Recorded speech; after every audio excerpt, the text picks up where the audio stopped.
if we don't disrupt the status quo, we won't survive. And that's true for every business. If we don't disrupt the status quo, somebody else will disrupt the status quo, and we lose our competitive edge. And so constructive disruption is about asking good questions, adapting to the changes in society, seeing things in new ways. And if we don't have the skills to be agile and adaptive, and if we don't invite who we think of as the troublemakers, then we won't expose ourselves to anything but an echo chamber. So we need to, as leaders, invite dissent, invite debate, invite true, sincere, respectful disagreement so that we get different perspectives. Jamie, thank you so much for joining me for this conversation. And I have to we'll start off with something very lighthearted. And I'm curious, what is it that you love about tennis and hiking? Oh, tennis is my happy place because it's social and it gets me into my body. So if I have crazy stuff on my mind, I go to the tennis court. I'm still distracted maybe for the first couple minutes, and then I just lose myself into where is that little yellow ball and how can I hit it, and then laughing with friends. So I have a core of friends that I play with and have for, I don't know, over 10 years, and it's just a fantastic community. And then what was the other one? Tennis and hiking. What is it that you love about hiking? Hiking I do almost every day, so I can walk from my house up into the woods, and it's my way of clearing my mind, figuring out what's important, and then I also love to backpack and turn off the phone and be off the grid. And recently we went to the Dolomites in Italy and hiked. Oh, nice. And it was magnificent. I don't use spiritual experiences lightly, but it was a spiritual experience. Yeah. What was the spiritual aspect of it that can you even put it into words? It is hard to put into words, but I think there's something about the massive rocks and views, magnificent vistas, like bigger than I've ever seen, and how insignificant we all are in terms of the size and scale, and also the geology and the years and years these rocks were underwater, and how we are just specks in terms of the amount of time we're here on Earth as well. So there's just something very humbling about that.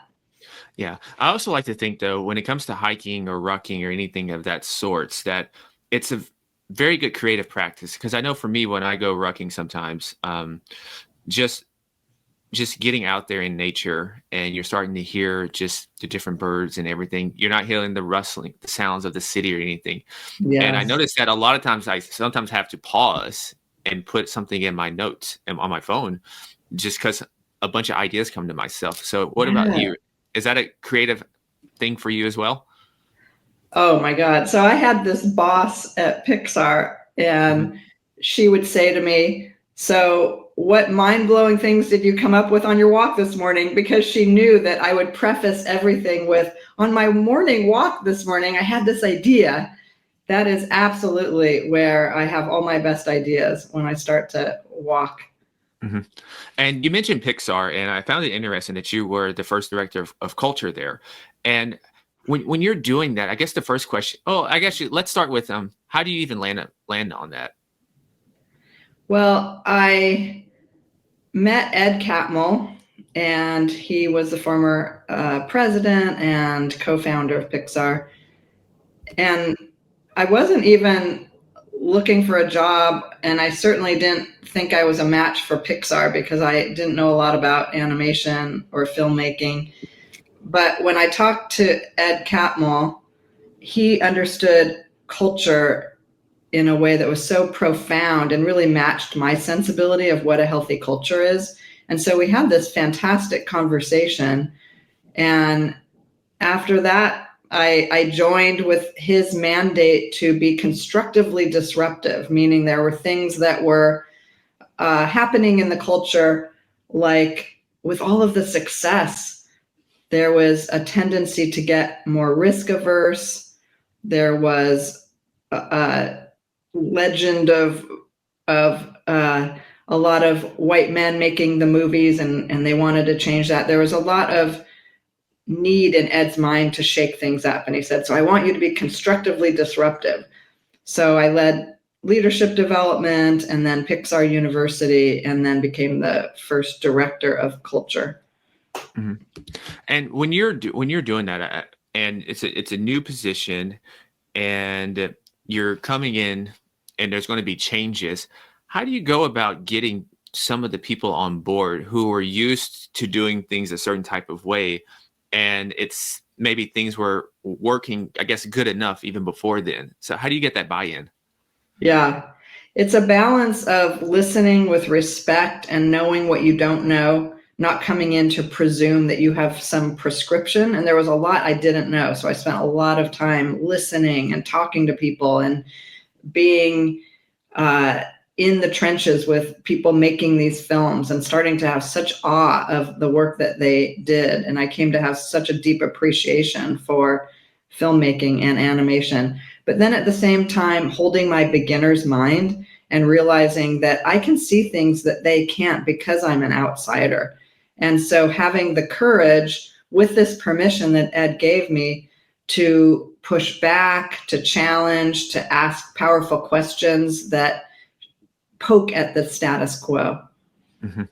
Yeah. And kind of a side question here is, I'm curious, when we talk about creativity and innovation, and say someone is not as familiar with those things and they come up to you, and how would you explain what being creative and innovative is like? Are they the same thing, or is there a slight difference between those two? Yeah. I always think of creativity as the generation of ideas and innovation as the implementation of those ideas. And I think everybody's creative.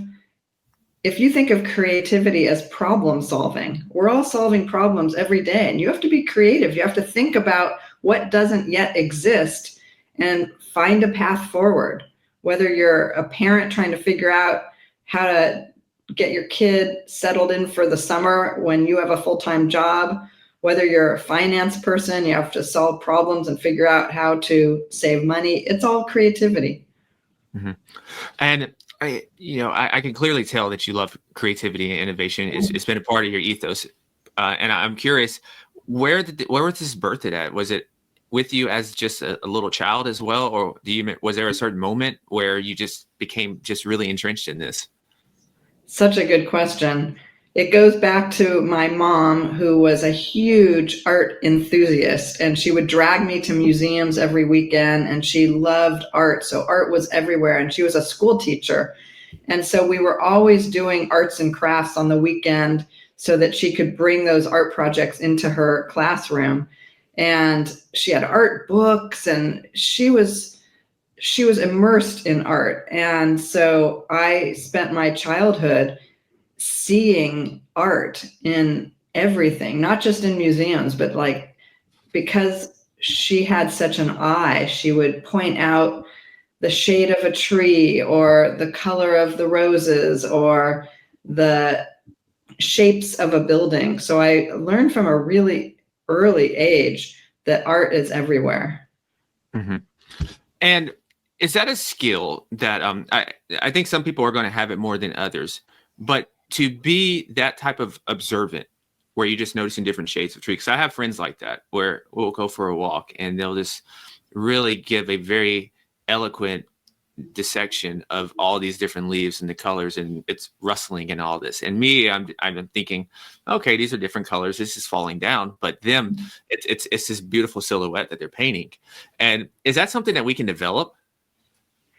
Absolutely. So there's this book called Your Brain on Art by Ivy Okay. Ross and Susan Maximin.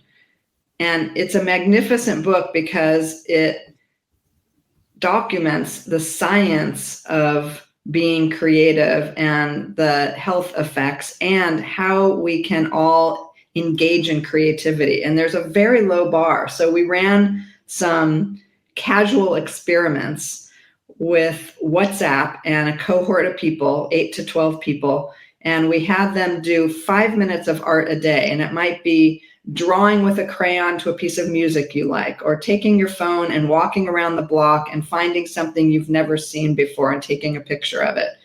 What happened with these 7 days to 2 weeks, we ran 2 different experiments, is that by doing that, you see differently the entire rest of the day. People were noticing things. They were noticing dynamics in the room where they were working. They noticed the tree that they never noticed. They noticed the way somebody dresses. They noticed something about a problem and a way to see their way out of this problem. So that was 5 minutes of art a day.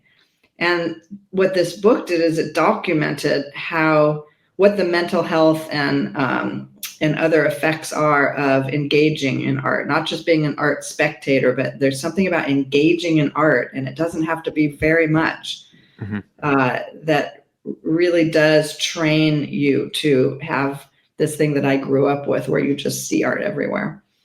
And I like to think for business people and leaders in the workplace that this is going to be a competitive advantage, because it's going to have you thinking a little more outside the box compared to your peers and your competitors.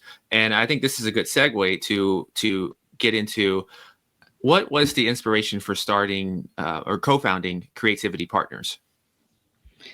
After 12 years at Pixar, I felt like I was ready to execute on my vision of bringing this to companies that don't see themselves as creative. And so by bringing creativity into all sorts of industries, I could see with such delight that CEOs were stuck with problems that they couldn't find their way out of.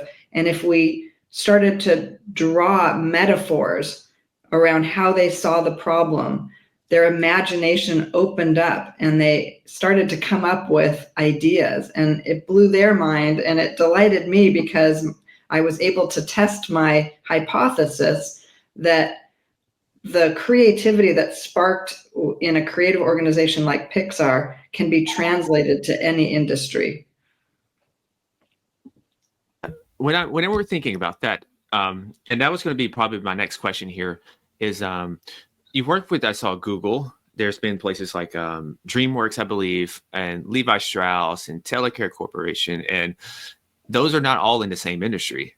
And you're coming in discussing something with creativity, and some of those I would think are going to be a little more receptive to innovation and creative, trying new things. Others not so much. And so my question here is that I'm sure there's some core fundamental creativity principles that you implemented and that each company has. And I'm curious what those were. Well, one thing is I meet people where they are. So in some companies, they want to do strategic planning, or they want to do team building and come up with what their highest priorities are. So my background is organizational psychology. So we do all of that. But then we sneak in creativity if it's not quite where they are. If they're like, well, that's icing on the cake, or, we have the board is scrutinizing the results that we're getting, profit and efficiency are our priorities. That's not the place where I'm going to say, okay, we're going to be bringing in watercolors and painting. But by the afternoon, typically of a strategic planning offsite, people are starting to get glazed over. And so we say, okay, let's just, have a 5-minute break, and we start to play a little bit, and the energy shifts, and it is kind of a magic. And you start to hear laughter. You start to see that this play and this tendency we all have that's right under the surface to be kid-like again. My partner, Chris Bell, says, we don't have to be the serious people. And we come to work with this idea that we have to be the serious people, and we have to use our brains to think our way out of problems. And it's so freeing to see that when people lift out of that mindset and they start to feel the emotions of sharing stories, personal stories with their coworkers that they've never heard before, or they start to draw and start to visualize their problems in a different way, that shift I think people are starved for, Mhm. because it's wired into who we are as humans. We just forget. How do you get the super serious? Because a lot of times a CEO or someone that's at the top of the chain, it's usually going to have this persona that I need to be a little more serious, a little more, you know, by the book and everything. And how do you get them to kind of loosen up a little bit and participate and share as well?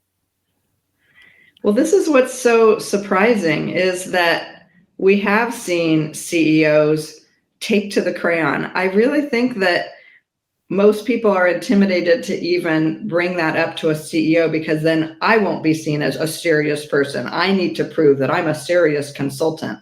Mhm. But I've abandoned that, and I feel like I find the uniqueness of that approach if they indulge me in engaging them in creativity. The effect is there fairly quickly. I can't explain it to a CEO. I've realized that even leading with that when I'm selling my business is not the way to go. They're like, no. But if they can experience it, that's when everything shifts. Mhm. And it's And not gratuitous. It's not like we're drawing for the sake of drawing. Like, every activity we do is intentional and leads to a result. It's just a different way of getting to a result. you mentioned constructive disruption earlier on, and I had a couple questions around that. I guess number one is, why does that even matter? Oh, so much. Can we talk for 3 hours about that? So, constructive disruption, that was Ed's term to say, if we don't disrupt the status quo, we won't survive. And that's true for every business. If we Mhm. don't disrupt the status quo, somebody else will disrupt the status quo, and we lose our competitive edge. And so constructive disruption is about asking good questions, adapting to the changes in society, seeing things in new ways. And if we don't have the skills to be agile and adaptive, and if we don't invite who we think of as the troublemakers, then we won't expose ourselves to anything but an echo chamber. So we need to, as leaders, invite dissent, invite debate, invite true, sincere, respectful disagreement, so that we get different perspectives. And I always ask leaders, if you look around and everybody's agreeing with you and you can't remember the last time someone went toe to toe with you and truly disagreed, then that's a red flag. Now you just have a cheerleading squad, but you don't have a true leadership team. Mhm. Why do you think some people are so risk averse or so conflict avoidant when it comes to these types of things? Even though I think there's a lot of research out there that shows that these things are good. These things usually lead to improvements across the board. Where do you think that disconnect lies? I think we over index on efficiency and profit. And so, what we do when we're just looking at how to get from A to B as efficiently as possible, we don't take those necessary circuitous journeys to what can be improved, what can be better, what we need to adapt to. And so, again, it's how we stay stagnant, and then other businesses beat us out. I think that there's a bias against creativity because it's messy, it does take time, and it's uncertain. And I think we like familiarity. We like mitigating risk, not creating risk. And there is a certain amount of risk that is introduced when we are trying new things. Mhm. And one of your interviews, as I was learning about you a little more, I saw you talking about something where it was turning market disruptions into opportunities for growth on an interview of yours. And you mentioned investing in innovation, and even when it's uncertain. And my question is, I'm thinking that that's going to be hard sometimes for someone to stomach who's risk averse and also seeing, you know, I'm going to invest in this new thing and there's chaos around right now. So how would you recommend getting that buy-in and recommending that to leaders too? In these uncertain times, this is when you should be as innovative and bold and creative. Yeah. Well, a couple of things come to mind. One is that it's not about abandoning the efficiency and abandoning that focus on results and profit, but how do we hold that and hold the inefficiency of creativity at the same time? So is it a subset of your team that's going to go off and do some research and development or try some new things or invite people in who are from a different industry to start to open up our mind? So it's not abandoning that approach. And then the second thing is I often get, well, we're way too busy. We're putting out fires all day long. And so then I do a subtraction activity with people. Let's look at your calendar together. And you tell me that there's not some meetings that are standing meetings that are a waste of your time or could be shortened. So let's take some things off the calendar. Now you've freed up some time where you could be more creative. Mm-hmm. And for you, when you were going about building your company and everything, how did you develop that mentality as well in terms of constantly innovating and having that at the ethos of your company, right? Because and I guess what I mean by this is a lot of times people say we're innovative at our core, but I'm not sure that's really true. A lot of times when I see companies say that, and then I'm looking at how it's playing. So what's the difference between a company that's really innovative at its core compared to one that's just kind of just giving lip service? Yeah.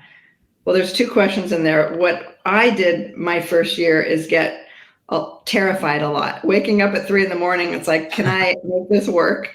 And Mm-hmm. so I think there is in the startup world, there is that iterating, because no one starts a business and they go from A to B and it's bingo. I mean, that's very, very rare. So by the nature of entrepreneurial business, you are iterating, you're trying things, you're learning, you're talking to people. If you're not doing that, there's no way you're going to get off the ground. So that's kind of baked into the startup process.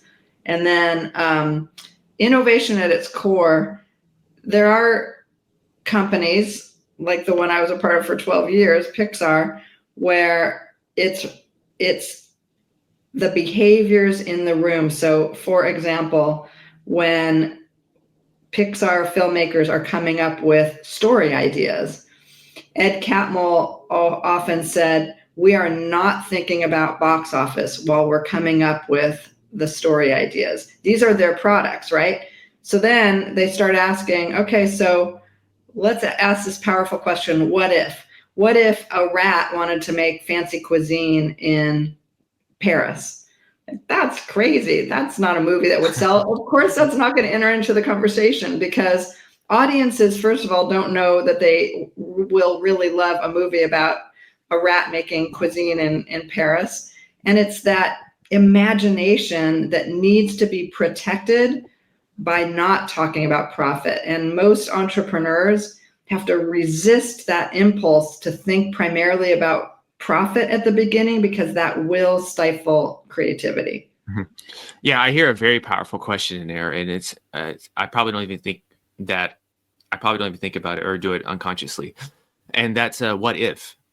I think that's a very powerful question. What if ... And I think about that with health and everything, and people say this has to go this way. Well, what if we tried this? What if this happened? What if that happened? And it sounds like that's a huge thing that you always recommend as well, because you're absolutely correct that if a company thinks about what if we did this, and they're just thinking about, they're not allowing any imagination, any wonder to come in there.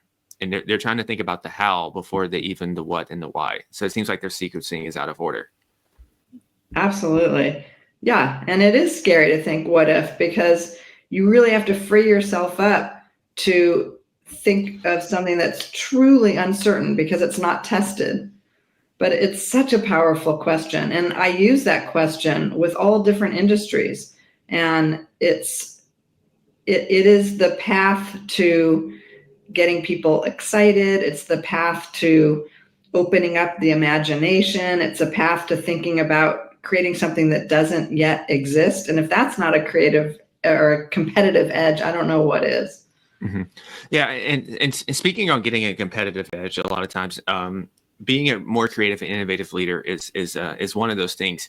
And for the leaders out there who don't fancy themselves as an artist, don't fancy themselves as a creative right now, what would you say are maybe 2 to 3 tips that they can do right now to start, having that become more of a part of their identity?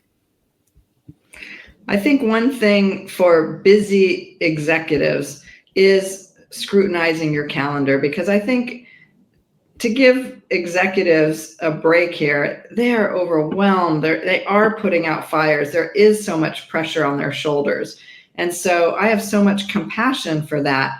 But is there a place on your calendar where you can create some buffer time to take a walk, to think strategically and not reactively? Most of the leaders, I do a lot of executive coaching, and I start small. Put 5 minutes on your calendar to just put your feet on the ground, breathe deeply, and think about how you want to show up at the next meeting, or what you need to get out of your mind and onto paper so that you're not distracted. That has huge effects. And so I think one tip is to look at your calendar and find some buffer time for whether it's breathing or thinking big picture or asking what if. That's a huge takeaway. And I think the second is, if you can discard that I'm a serious person and remember that your cerebral analytical skills will only get you so far, that there's a whole other part of your intelligence that you're neglecting by not thinking about your emotions, not thinking about your somatic intelligence. And so when you go into a meeting and you notice that your jaw is clenched, you're probably not going to do your best thinking. So if you can be tuned in to that somatic intelligence and discard the, I have to think my way through everything. So let's see. Yeah, I think I'll think more about a third so that I don't throw one away just off the top of my head. Give me a minute to think about that. Yeah, we'll come back to that Yeah. if we have time. The next thing is we're talking about one of the key things that leaders also do is listening. And so being a great leader absolutely requires being a great listener. But one thing that I've seen that you stated in your talks is this thing called real listening. And so I'm very curious to hear what is real listening, and how can we start to use that in our daily lives. Yeah, listening is so hard to do well, and yet we think it's just something that we do, and we all know how to listen. But when we do listening classes, one of the things that we notice that is really hard for people is to not try to fix what people are bringing to you or relate to it so much that you take the spotlight away from them and now you're starting to talk about you. We call that level 1 listening. Someone says, "Oh, I've been really having trouble sleeping." "Oh, me too. And I haven't slept for 3 months." And now it's about you. So level 1 listening, bringing it back to me. Level 2 listening, sinking into deep curiosity about where they are and not relating it back to you, taking a beat before you do that. And, listening is so much about asking powerful questions. So not saying, "Oh, have you tried this?" or "You should do this," or "I've done this, you should try that." Especially leaders want to really fix it.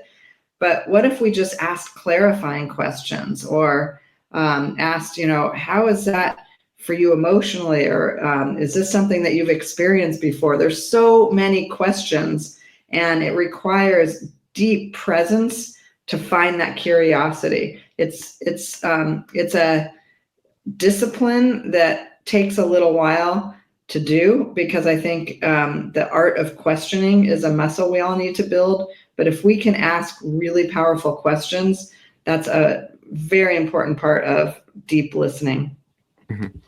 And when we're working with our teams and getting our teams to get the buy-in more, get them to be engaged more, keeping the engagement high in the workplace, when you're thinking about questions, oftentimes it seems to me just on a daily interactions with people, if I want them to try something different, is to just ask them questions along the way instead of me just telling them the advice or giving my opinion on what to do. It's more asking questions to guide them there. Have you noticed the same thing in the workplace, that there's a difference between leaders who just give an opinion or maybe share advice of what to do compared to asking a question, and then that's going to guide you to a different destination? Yeah. Yeah, that's so true. And that's so hard to do because as a leader, and even the way we're taught in school, it's like we should have all the answers. But if we change our mindset to think the wisdom lies with my employee, the wisdom lies with the person I'm coaching. They're the one living that experience. And how presumptuous to think that I can be prescriptive and think of something they haven't yet thought of. So I always try to remember, whether it's my team and I'm managing, who I'm managing, or someone I'm coaching, I want to be really curious about where the wisdom is that they haven't accessed yet, but I'm going to help them access that wisdom that already rests within them. Mm-hmm. What's been your maybe 1 to 2 favorite things about managing your team?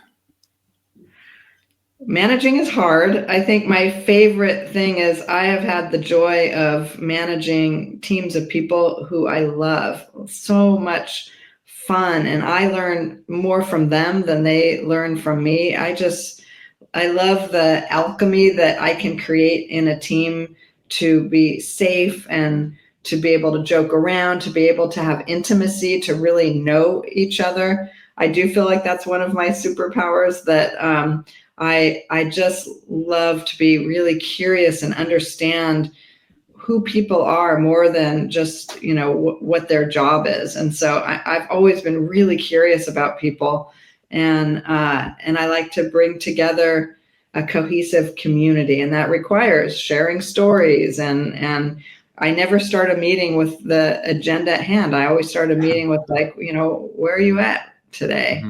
What would you do over the weekend? That to me is not a waste of time. Mm-hmm. And on the other end, what's been maybe 1 or 2 of your biggest lessons when it's come to managing teams? I think what's most difficult is if I'm coaching someone whose performance is not what I'm expecting, and I'm giving feedback and it's not having traction, and the problem persists, and I want to elevate them. I want to provide the skill building, but it's just not happening. And so, the hardest thing is having to put someone on a performance track or even terminate them. That is no fun. Mm-hmm. And I'm always curious when to hear this answer, or even hear if people have answer for it. And that's about finding our superpower, our thing that just makes us uniquely us. Do you have any suggestions or tips around finding our superpower? Yeah. Well, one thing is, I think some people are so averse to bragging or boasting or even saying, that's my superpower. Especially women have a real hard time Mm-hmm.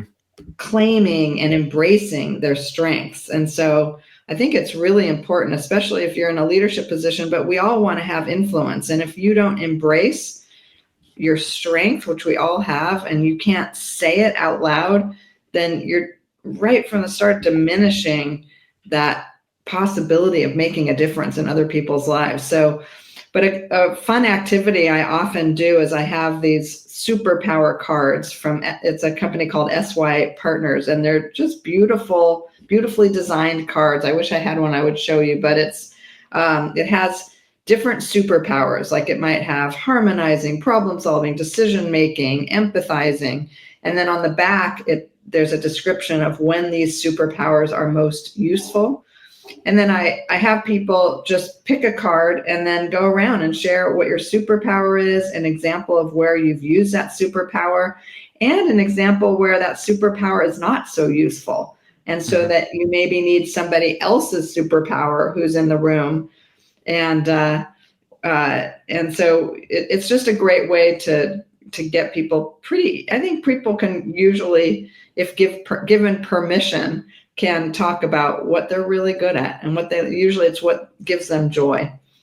Yeah, and this also sounds like a great way to build team chemistry in a much more authentic way, because I'm thinking when you're getting these cards, you're going to answer the way some people are going to answer these, more of their actual personality is going to Yeah. come out, as Yeah. opposed to just the quote unquote corporate answer that I think you want to hear. Yes, right. Yeah, like recently I was in a group where a lot of people picked the empathizer, and then a lot of people picked the problem solver and decision maker, right? And so that's like the analytical and the heart. It's like that's such a complementary, that's a collective superpower that you all have on your team. Yeah, and I think when you go by that, is that a way to also that you can kind of assemble a team in terms of putting them in the exact ideal roles that's going to best support them and the organization? Yeah, and I think knowing what the superpowers are on a team so that there's not conflict there, tension. Well, you want to get to the solving the problem, but I want to talk about how people are feeling. Well, we need both. And so if you start to think of the paradigm of complementary skills being essential to have the best outcome, then yeah, we need to have all sorts of people who are more analytical, even people who are more cautious and more risk taking. That's the alchemy. That diversity of style creates the most productive outcomes. Now, when I'm thinking of, okay, implementing some of these things right here, this seems hard to do at scale when it's a larger organization. And so how does like a larger organization go? Because I know, because you've worked with some, so how does a larger organization start to infuse more creativity and innovation into their culture? Because as a small business, I feel like it's easier if you had like a small subset of people. Yeah. Well, there's microclimates, there's microcultures. I think that it's easier to change culture when you're working with when you're playing in your sandbox. So what is the local world that you influence? It might be your team, it might be your department. It's very difficult to create change across an entire organization. On the other hand, there are things like coming up with values. So the way that we came up with values at Pixar is we got everyone to share stories about a time that was most quintessentially Pixar, where you felt proud to work there. And then through those stories, and we got hundreds of them, we culled it down into what values popped out of those stories. So then the key is to not just have those values be static and laminated on a poster on a wall. It's what are the questions that will prompt inquiry when we're making key decisions to make sure we're operationalizing those values? How do we hire with those values in mind? How do we onboard people with those values in mind? So we weave it through the entire employee experience. Mm-hmm. And the next thing here is, I'm curious, just what do you enjoy most about your work? Let's see. It's definitely when I'm working with people, whether one-on-one and really connecting, or when I'm really connecting with a team and I see the cylinders lighting up, their brains on fire, and creating that kind of in-person magic. It's all about the people for me. Mm-hmm. What would you like to see organizations do more of, as we're recording this near the end of 2024 and we're going to head into 2025? What would you like to see more from organizations in terms of innovation and creativity? I think the thing I've seen crush creativity and innovation more than anything, it's bad bosses. Mm-hmm. And so if we can find ways to hire and promote bosses who elevate people, who build trust, who create a safe place for wild ideas, for creativity. If you have a boss who creates a chilling effect in the room, or who has this kind of top-down command and control style, or who shuts down novel ideas, you cannot have creativity. They're the people who hold the power. And I've seen so much turnover happen as a result of that. So I would say, let's start holding people accountable who are not exhibiting effective leadership, who are more in this old school of command and control. And let's start hiring and promoting and elevating people who have people skills and competence. Mm-hmm. I always wonder with that sometimes, are the people that act like this, were they like this before they got promoted, or does the position make them like that? In terms of, and what I mean by that is, maybe someone comes in with the best intentions, and then over time it's almost like they start to get maybe a little jaded by the role, a little frustrated. Maybe they have shareholders or investors that are pressuring them, and all of a sudden they almost start to lose some of that spirit that we're talking about. What do you think about that? I'm obsessed with this question, and I don't have the answer, but I do. I've been exploring research on this, and so Dr. Keltner, who's an academic at UC Berkeley, he wrote this book. Actually, I have it right here, called "The Power Paradox," and write that down. how we gain and lose influence. And his hypothesis is that people get elevated because of their people skills, but there is something that shifts when you start having so much power and you start losing your empathy. And he did a fascinating experiment where the people who held the most power in the room ate the last cookie that was available. Like that they take for themselves and they get used to that power. And Ed Catmull used to say that how higher up you go, the more distorted the truth.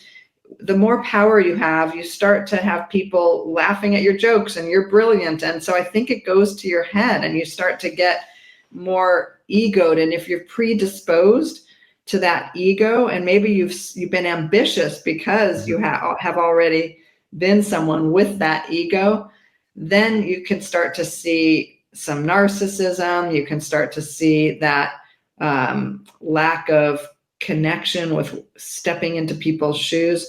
And then alternatively, sometimes you see brilliant leaders who get to the top of an organization and they are so empathetic and so compassionate, and they shadow the people who are in the trenches to understand their business, and they're curious. To me, that's the superpower of leadership. Yeah.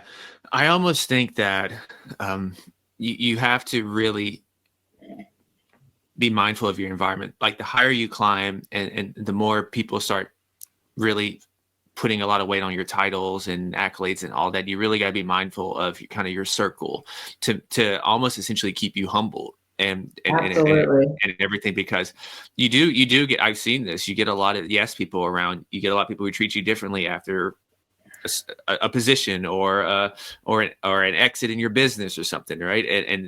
And I think it's human nature. It's hard to do that. I think we're all susceptible to it, to where if we're giving a bunch of power, we're giving a bunch of status. And when you're someone who resists that, when you're a leader who resists that, that is magnificent. I mean, people just will walk to the end of the earth to perform well for you. Yeah, and I think, like you said, it's a delicate dance, because to do any sort of entrepreneurial venture, creating something for nothing, or climbing the C-suite, or anything that's out the ordinary, you do need to have a little bit of delusion, quote unquote, in yourself. You need to have a little ego and pride in yourself, because there's not any physical proof yet that you can accomplish this thing that you're going after. But it's just when you get out of that balance. So it's a very interesting question that I think about a lot as well. Yeah. We'll be obsessed with it together. If you come up with any answers, let me know. Will do. So as as I mentioned earlier, we're getting closer to 2025. What has you most excited at the moment about the coming year? Let's see, 2025.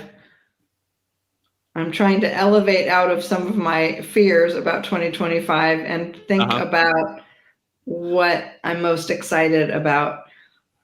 Now that Creativity Partners is really playing in so many sandboxes, so many Mhm. different industries, and having such great results. I'm excited about continuing to play, continuing to engage in creativity, to continuing to help people, help leaders who are really beleaguered and overwhelmed and stressed out, to introduce ways to lessen the load, to find their way out of that dark abyss that Mhm. is keeping people up at night, these unsolvable problems, and to use creativity and innovation to help others lift out of that. Because I think we are heading into a time of uncertainty, and that's the constant, is that we're all uncertain about what's ahead, and whether you're having a day where you wake up and you're totally excited, or a day when you wake up with dread. I think we all need mechanisms to get on the balcony and look down at the view and take a deep breath and do whatever you do, whether it's, for me, walking in the woods, playing tennis, to find the time to take care of ourselves. Yeah. Speaking of taking care of ourselves, and you mentioning walking in the woods and getting that time in, are there any other useful tools that you do for yourself in terms of, I guess, quote unquote, having the balance? We know that there's no such thing as a perfect balance, but balance for you, for yourself, right? In terms of your work, your family, and your personal health, and all of that. What are some of the things that you do to keep yourself on the straight and narrow? Yeah. Well, fortunately, I love exercising. And so I love hiking. I love tennis. I love yoga. I know it's hard for people who don't love it. I have a lot of friends, and it just takes Mhm. so much to engage in it, to stick with it. For me, I've done it for so long, and I know that it makes me feel better. In fact, right before I jumped on with you, somebody canceled on me, and I just did yoga. Like, I did a half an hour of yoga. And so probably I'm having more fun with you right now because Yeah. I got to do that. So I know the effect of it. And I just think it's easy for me. And I feel lucky about that, because if I don't do that, um, it's Mhm. not pretty. Yeah. It's Mhm. pretty. Yeah. And the last question here is, it usually, how I go about the last question is, it's just whatever's been on top of my mind. And the word legacy has been on top of my mind. So, um, I guess the first part is, what does legacy mean to you? Legacy means to me, in my expertise, making the workplace better for my kids. So I Mhm. have two kids that have just entered the workforce, they're early in career. I don't want them to have to struggle with some of the things that I've had to struggle with in the workplace, and that my mom had to struggle with in the workplace. So Mhm. I want to bring humanity into work, because that's where we spend so much of our time. And I want my kids to be able to thrive and be fully utilized, and to be able to be creative in their careers. Mhm. And the second part of that is, let's say you get to have a billboard message that you can share with the world, and especially generations after you. What would your message be? Whew. Off the top of my head, I'll just say what popped out. When I get off this call, I'm going to be Perfect. like, oh, I should have said this. No, this is Um, perfect. I love top of the head. Top of head is use your voice. Hmm. So, how we've all been so silenced, and we learn, I think, in the workplace, to don't rock the boat, don't bring up that stupid idea, don't embarrass yourself. If you bring up, if you disagree, maybe there'll be retaliation. So find your people to embolden you, and use your voice. Hmm. And that's a perfect answer. I think it's authentic. It actually matches because we started talking about constructive disruption, and that's a disruption right there. That's also disrupt. That's a constructive. And you used the word precise earlier. So a lot of times, which is why I would never share this question, is because what usually happens is whatever the answer people give, it's going to match up with who they are, and then kind of what we've been talking about, whether they realize it or not. So I always find that interesting. I've been loving your questions, Julian. I've done a lot of interviews. You're such a good listener. Like, you're not just throwing out the questions you had on a script. You're really following me, finding where the energy is. And it's just been like a great flow of conversation. I truly appreciate that. Thank you so much for that. And where can listeners keep up with you at? We are at creativity-partners.com. And I'm on LinkedIn, Jamie Woolf, WOOLF. We have a newsletter that you can subscribe to that's also, it's monthly and on LinkedIn. And I will have all that in the show notes in case somebody's out there hiking, running, playing tennis, or any other activity, driving, whatever you're doing right now. I will have it in the show notes for everyone. And so, listeners, until next time, stay awesome, be limitless, and as always, go be the CEO of your health and your life. Peace.